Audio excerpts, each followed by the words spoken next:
Baik Kak Elia, Assalamualaikum warahmatullahi wabarakatuh. Shalom, salam kebajikan Kak. Ya, silakan. Shalom. Pertanyaan saya Kak, ini saya cuma mau nanya Kak ya, Kak, supaya mau ya tahu aja secara historis kalian karena kalau seperti kata Kak Elia kan, kalau konsep asumsi teologis dan historis jelas yang menang historis dong, benar kan? Saya hanya mau menanyakan ini Kak, berarti Yesus Kristus itu bangsanya bangsa Israel ya Kak? Iya, dia dari Israel, seorang Yehuda. Dia dari. Lalu pertanyaan saya tuh, berarti yang mana yang benar nih? Kristen duluan atau Yahudi Kak? Atau Kristen ini sebenarnya yang Yahudi sebenarnya? Karena ada anggapan yang saya pernah dengar tuh ada namanya Yahudi Purba atau Yahudi Purba itu Kristen yang sebenarnya Kak. Mohon, saya hanya mau tahu itu aja Kak. Maksudnya saya harap Kakak tahu ya arti pertanyaan saya. Maksudnya makna dari pertanyaan saya. Iya, oke. Simpelnya begini. Arti Kristen itu apa dulu? Ya, Kristen itu artinya pengikut Mesias, pengikut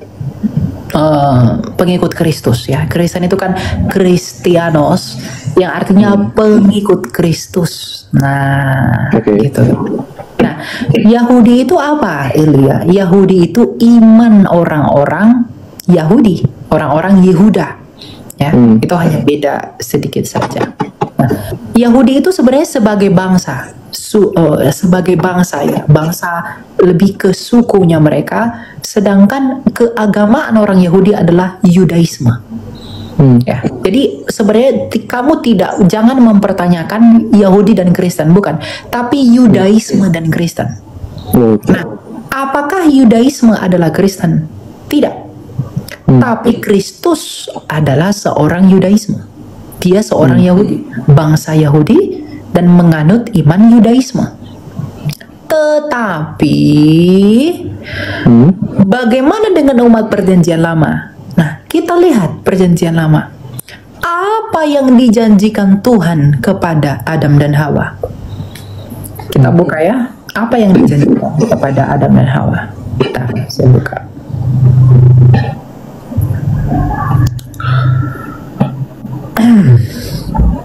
Enggak lemot ya. Kejadian 3 ayat 15. Ini janji Allah kepada Adam dan Hawa. Aku akan mengadakan permusuhan antara engkau dan perempuan ini. Engkau di sini adalah ular. Antara keturunanmu dan keturunan ular ini dengan keturunan perempuan itu, keturunannya akan meremukkan kepalamu dan engkau akan meremukkan tumitnya. Jadi yang dijanjikan oleh Allah kepada Adam dan Hawa itu bukan agama, bukan. Dia nggak pernah janjikan aku akan memberikan ini untuk sempurna. Enggak. Dia hanya menjanjikan keturunan perempuan yang akan meremukkan kepala ular. Dan itulah Kristus. Karena itu penyelamat yang diterima. Nah, setelah Adam apakah berhenti? Enggak. Musa, Tuhan berfirman kepada Musa, aku akan membangkitkan seorang nabi seperti engkau ini. Kemudian juga kepada Yeremia, kemudian kepada Mika. Mika mengatakan dia akan datang dari Migdal Eder, hai menara kawanan domba. Nah, kemudian Yesaya mengatakan dia adalah hamba Tuhan yang menderita. Dia akan ditusuk, ditikam, dan oleh bilur-bilurnya kamu menjadi sembuh. Para nabi menubuatkan dia. Artinya apa? Para nabi ini beriman kepada Kristus yang akan datang. Itulah Yesus. Makanya ketika Yesus bangkit, ada orang-orang yang dibebaskan dari penjara. Itulah umat perjanjian lama yang menanti-nantikan dia. Kalau umat perjanjian lama beriman ke depan, maka kami itu beriman ke belakang. Jadi yang dicari oleh Musa, yang dicari oleh Adam, yang dicari oleh Yeremia, dicari Daniel 7 ayat ya di dalam Daniel 7 itu dikatakan anak manusia yang menerima gulungan kitab dari yang lanjut usianya itu. Siapa anak manusia yang kerajaannya tidak berkesudahan menurut Nabi Daniel itu? Yahudi tidak bisa jawab itu. Itu hanya Kristus. Makanya Yesus berkata, siapakah aku ini, ketika dia di Kaisarea Filipi. Artinya apa? Artinya apa yang dinubuatkan para nabi itu adalah gambaran bahwa mereka menanti-nantikan Kristus, menanti-nantikan Mesias. Dan ternyata Mesias itu Yesus berkata, Anihu, akulah dia. Makanya Yesus berkata dalam Yohanes 8 ayat 24, kalau kamu tidak percaya bahwa Anihu ego eimi, kamu akan mati dalam dosamu. Jadi yang dirindukan si Musa, dirindukan si Yeremia, dirindukan si Yesaya, dan yang mereka nubuatkan itu ya Yesus. Dan mereka beriman ke depan, kami beriman ke belakang. Itu poinnya. Makanya Yesus Kristus itulah puncak keselamatan, karena di dalam salibnya itu dia menyelamatkan ke belakang dan dia menyelamatkan ke depan. Nah, makanya orang Yahudi ada banyak. Ada Yahudi Mesianik yang percaya Yesus. Ada Yahudi ultra ortodoks yang tolak Yesus. Ada Yahudi biasa yang tolak Yesus juga. Berarti Yahudi yang di Israel sekarang itu Yahudi itu kebanyakan Yahudi Rabini. Jadi mereka tolak Yesus. Tolak Yesus. Tetapi ada mereka komunitas kecil Yahudi Mesianik yang terima Yesus. Karena murid-murid Yesus sendiri pun orang Yahudi. Dia pakai topi-topi tinggi itu kayak. Ya. Itu Yahudi, itu para rabi. Itu mereka yang mayoritas Kak, yang Yahudi yang sekarang ini yang menolak. Iya, yang mayoritas yang sekarang yang di Israel sekarang yang mayoritasnya yang begitu Kak. Iya, yang menolak. Betul. Yang menolak. Dan yang menolak, kenapa orang Israel sampai sekarang bebal? Tetap menolak Yesus. Ada alasannya. Bentar ya, saya buka di dalam Roma.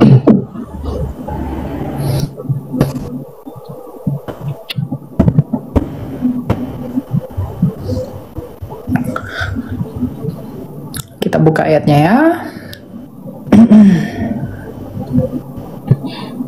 Roma 11. Ini ada ayatnya. Inilah kesempurnaan iman kami itu. Kenapa sih orang Yahudi masih tolak Yesus sampai sekarang? Ada alasannya. Dijawab oleh orang Yahudi sendiri yang adalah Rabi Saul, seorang dari suku Benyamin. Itulah Rasul Paulus. Nah, apa kata Rasul Paulus? Begini, ya.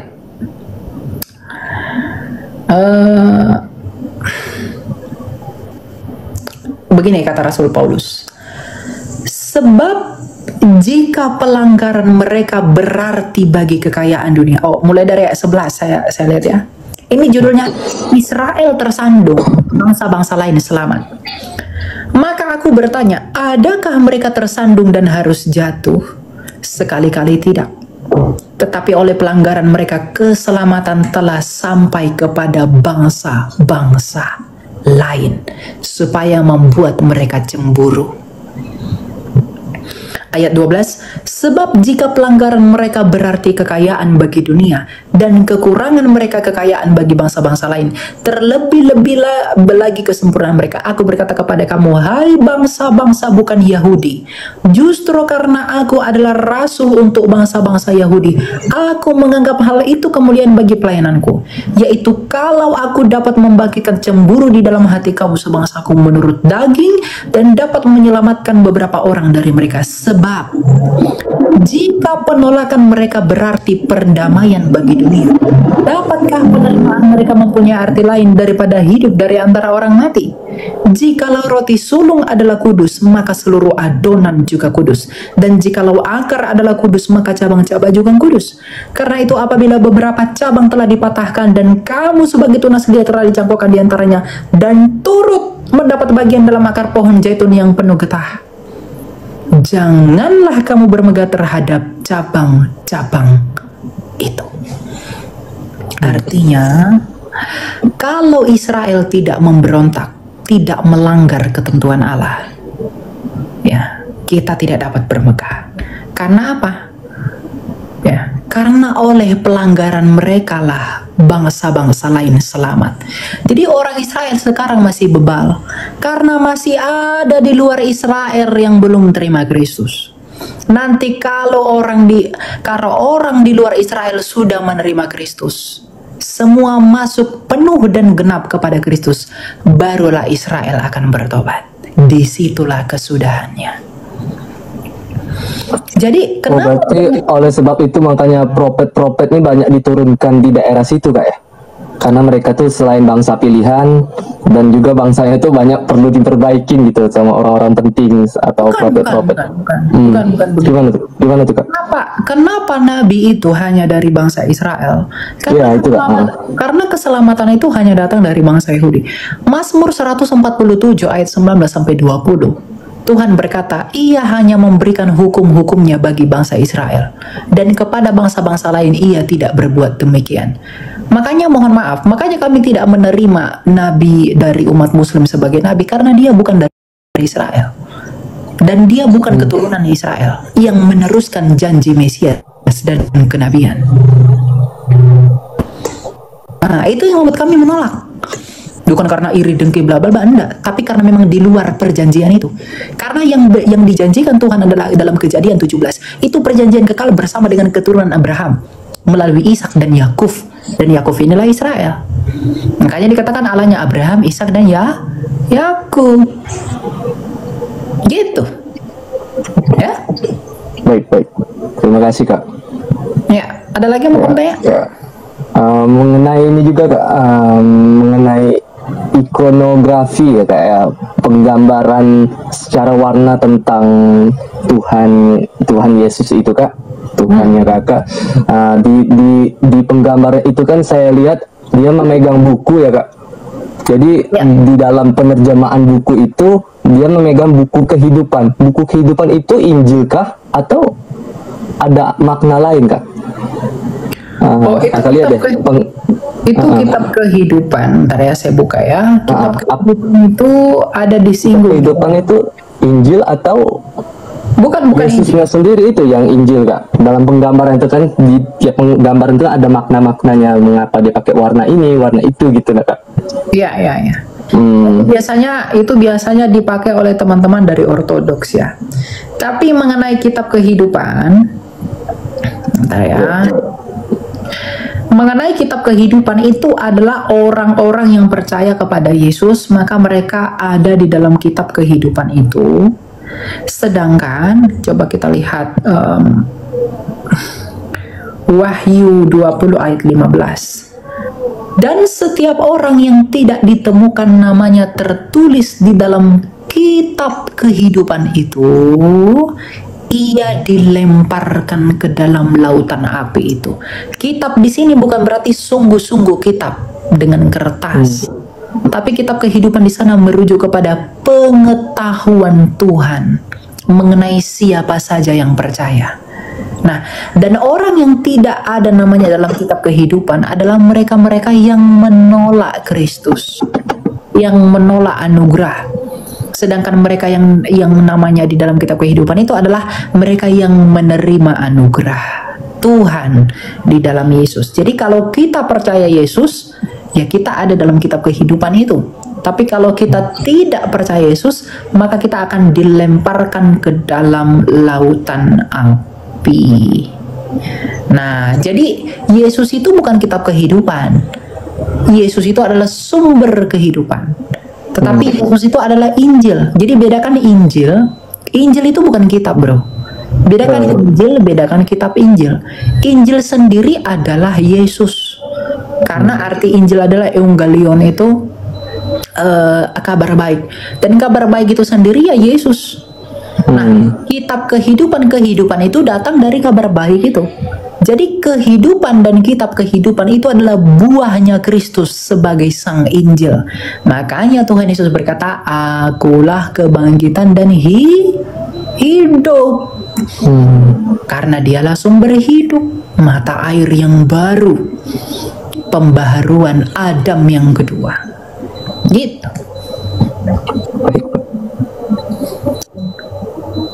Gitu ya? Iya, baik Kak. Ya, terima kasih atas jawabannya Kak.